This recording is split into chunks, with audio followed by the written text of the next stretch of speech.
อันนี้แม่นท่านคำเหลานักกีฬากอล์ฟอาวุโสของสกสกำลังกะเกียมเพื่อจะเข้าร่วมการแข่งขันสากลตอนนี้เพิ่นกำลังออกกำลังกายเพื่อจะเข้าร่วมการแข่งขันหอบทำอิฐท่านคำเหลากำลังเข้าแท่นเพื่อจะเริ่มที่ออฟหลุมหนึ่งเด้อ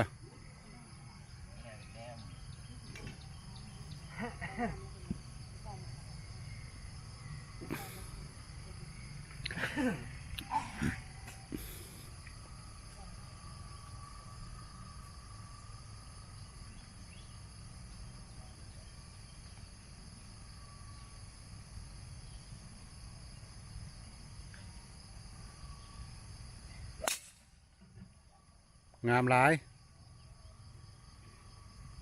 ไปซื้อตรงเลยมีเท่านี้เอามาดิต่อไปนี้แม่นท่านวันไซกำลังที่ออฟอยู่หลุมหนึ่งของสนามเนาะครับเราคันทรีครับคือว่ามันมีฮอดอันผู้ไทยทำให้ทั้งเนี้ยคุณน่ะเวลานี้6 โมงยัง15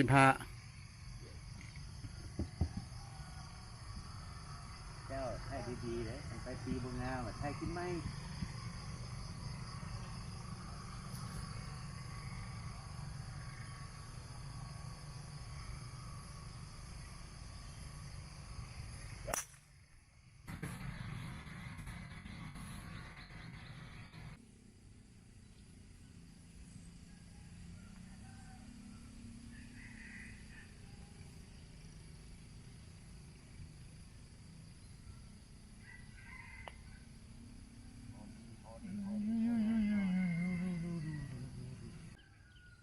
ท่านเรากำลังพัดเบอร์ดี้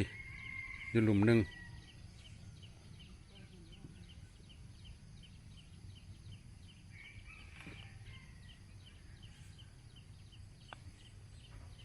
เบอร์ดี้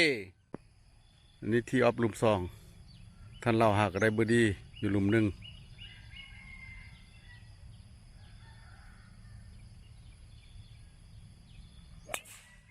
คุณน่ะทัดทูกายยามแล้วกายยามด้วยเกิดนะกายใกล้ๆใช้ยามมันเผาเลยนี่เผาเลยเนาะ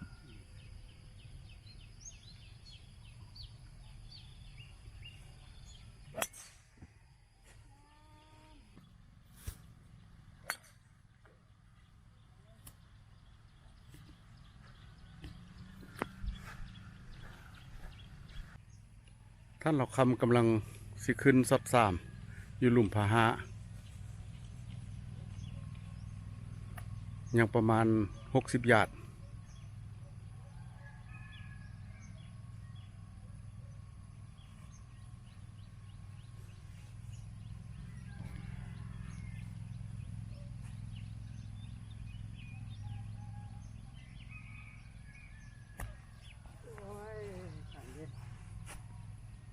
อ๋ออ่อนแล้ว ท่านเราคำกำลังพัดเบอร์ดี้คุณนี้ใกล้ๆเลย อยู่หลุม15มาอยู่นี่แล้ว อยู่หลุมหลุม2ผมแม่นหลุม15ขอโทษเว้าลง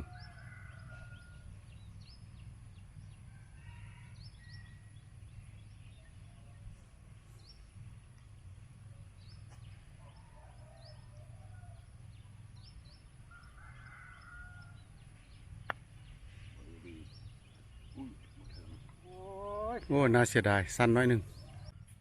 อันนี้ท่านวันไซพัดเบอร์ดี้คือกันเดินเข้าม างามลายงามลายโอ้น่าเสียดายสั้นน้อยหนึ่งลายพา3ใส่ยากันตลอด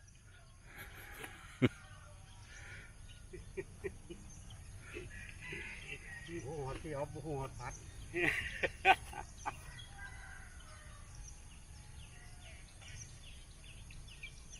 ตั้งใจจักหน่อยมันสิตกลงน้ำฮะโอ้งามงามหลายอ่อนแล้วงามอันนี้ท่านวันไซอยู่หลุม3พา3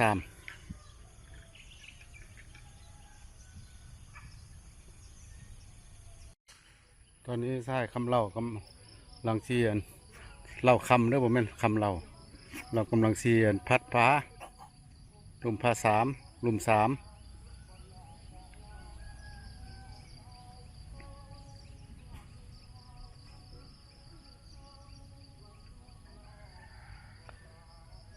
พาอันลุมสี่เด้อลุมสี่พาสี่ อันเดียวกันปีนึงที่แล้วกันแล้วเลยสมพอได้สองพาพอมาได้สองพาทางเดียวกันก็ยังตั้งยากันอยู่นะ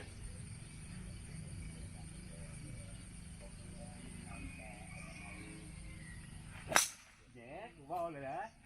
โอ้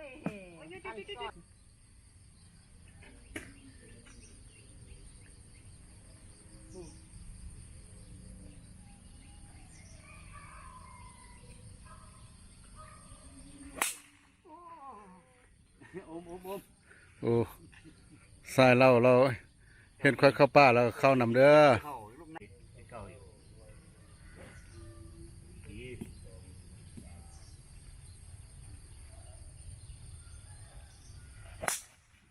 งามหลาย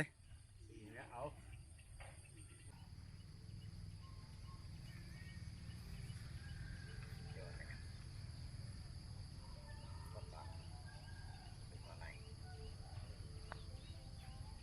น้ำหนักในเรื่องน้ำหนักในเรื่อง โอ้ยบอก โอ้ย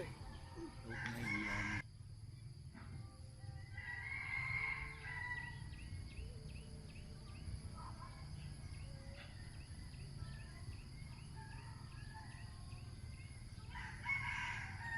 บ้าไม่คันหรอก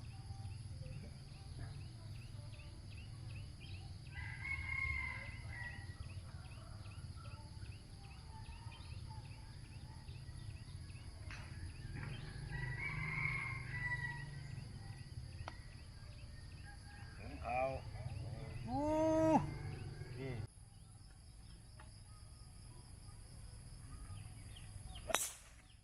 งามหลาย ข้างหน้าหมด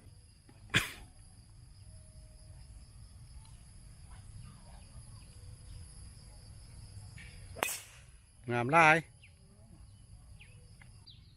ท่านวันใส่พัดเบอร์ดี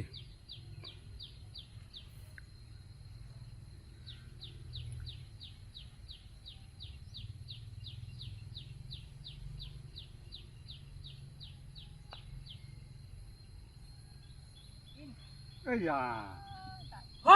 น่าเสียดายน้อยเดียวเบอร์ดีท่านเราพัดเบอร์ดี